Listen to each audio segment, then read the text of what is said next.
दिनांक 8 अप्रैल 2025 को थाना खलीलाबाद पर लगभग प्रातः 8:30 बजे सूचना प्राप्त हुई। यहाँ सन्स हॉस्पिटल है टेमा रहमत पे। यहाँ पे एक लड़की जिसका नाम ममता चौधरी है, उम्र लगभग 23 साल है। इसकी मृत अवस्था में उसकी बॉडी पड़ी हुई है।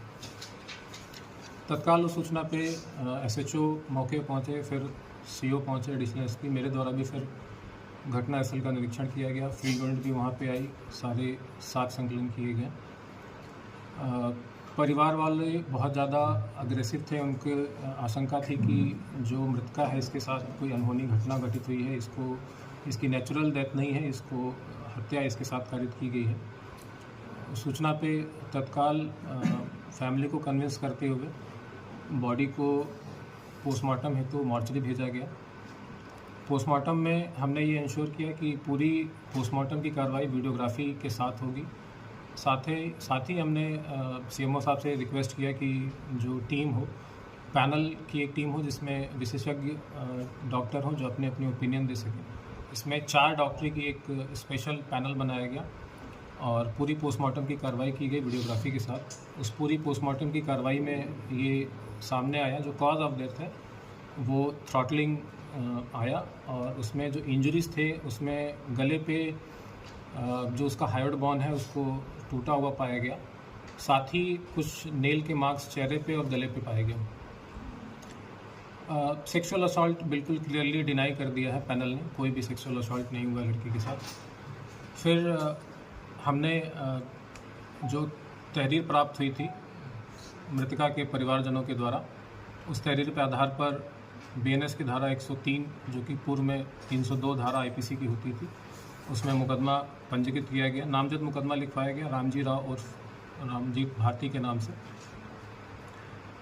मेन एक्यूज़ को फिर हिरासत में लिया गया। पुलिस ने इनसे डिटेल में इंटरोगेशन किया, उसकी सीडीआर रिपोर्ट निकाली और जो वहाँ हॉस्पिटल पे सीसीटीवी कैमरा था, वो सीसीटीवी कैमरा डीवीआर के साथ पूरा उसका एक सेकेंड का पूरा वीडियो खंगाला गया। उसके पास से एक्यूज़ के जो नामजद एक्यूज़ है उसके पास से मोबाइल भी बरामद हुआ, स्वयं का मोबाइल और जो मृतका है उसका मोबाइल, उसके मोबाइल को भी खंगाला गया। पूरी जांच में ये सामने आया कि जो इनकी आपस में मृतका और जो रामजीत भारती आपस में इनके काफ़ी समय से मधुर संबंध थे। सीडीआर से भी चीज़ें एस्टैब्लिश हुई, आपस में इनकी बात है। इनकी चैट भी हमने प्राप्त की। चैट में भी दिनांक जो मृत्यु का इसका दिनांक है इसमें एक चैट ऐसी मिली जिसमें इनक्रिमिनेटिंग एविडेंसेस थे एक्यूज़ के खिलाफ। इसमें लिखा है कि मार दो मुझे अब। साथ ही जो सीसीटीवी फुटेज हमने वहाँ से बरामद किया उसमें कई जगह पे छेड़खानी हमको मिली। कई उसमें मिसिंग सीसीटीवी फुटेजेस के 1-1, 2-2 मिनट के उसमें लिंकेज मिले। मॉर्निंग के समय 7:03 से लेकर 7:23 तक पूरा 20 मिनट का जो अंतराल होता है वो पूरा सीसीटीवी फुटेज का गायब मिला। जो एक्यूज़ का मोबाइल था उसमें से कई मैसेजेस पूरे तरीके से डिलीट पाए गए। तो ये सारे चीज़ें बहुत ही ज़्यादा इंक्रिमिनेटिंग थी एक्यूज़ के खिलाफ। फिर एक्यूज़ से भी इसके संबंध में जब गहनता से पूछताछ की गई, एक्यूज़ ने अपनी पूरी घटना कैसे उसने कारित की उसने बताया कि दिनांक 7 अप्रैल यानी घटना की पूर्व रात्रि में लगभग 8 से 9 के बीच में इसके बीच में और मृतका के बीच में अल्टरकेशन हुए थे छत के ऊपर। लगभग 16 से 17 मिनट तक ये लोग छत पे रहे। वहाँ पे इनके बीच में गाली गलौज मारपीट भी हुई। इसने गला भी दबाया था एक्यूज़ ने इसका। फिर हॉस्पिटल की एक स्टाफ है फातिमा, वो बीच में आ गई तो उसने फिर वो घटना जो इनके बीच में हो रही थी वो बीच में रुक गई। फिर तीनों फिर छत से उतर गए। उसके बाद घटना का इसने बताया कि मॉर्निंग 7 o'clock इसने पूरे प्लान तरीके से जो सीसीटीवी वहाँ पे मौजूद है पहले उसने उसको बंद किया।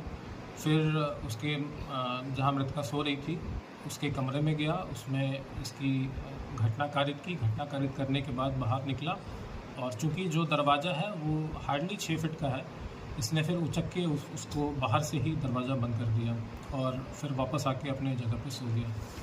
तो ये पूरा एक प्लान तरीके से इसने घटना कारित की है। अभी इसमें जो एक्यूज़ के और जो मृतका के मोबाइल एक्यूज़ के पास से बरामद हुए हैं इसमें कई एविडेंसेस मिसिंग हैं, कई मैसेजेस डिलीट कर दिए हैं, कई चीज़ें उसमें से डिलीट पाई गई हैं। इसको फॉरेंसिक लैब हम भेज रहे हैं। फॉरेंसिक लैब से जब चीज़ें रिकवर होंगी तो और भी इसमें एविडेंसेस इस्टेब्लिश होंगे। इस घटना में अभी और भी अगर कोई लोग शामिल होंगे तो वो उस मोबाइल का जो एविडेंस है वो बहुत क्रूशियल होगा। वो इसको क्लैरिटी को पुलिस के सामने, विवेचक के सामने लाएगा। इसके अलावा ये भी संज्ञान में आया है कि जो इसमें हॉस्पिटल संचालक ने जो अपना हॉस्पिटल का रजिस्ट्रेशन करा रखा है उसमें भी कई अनियमितताएँ हैं।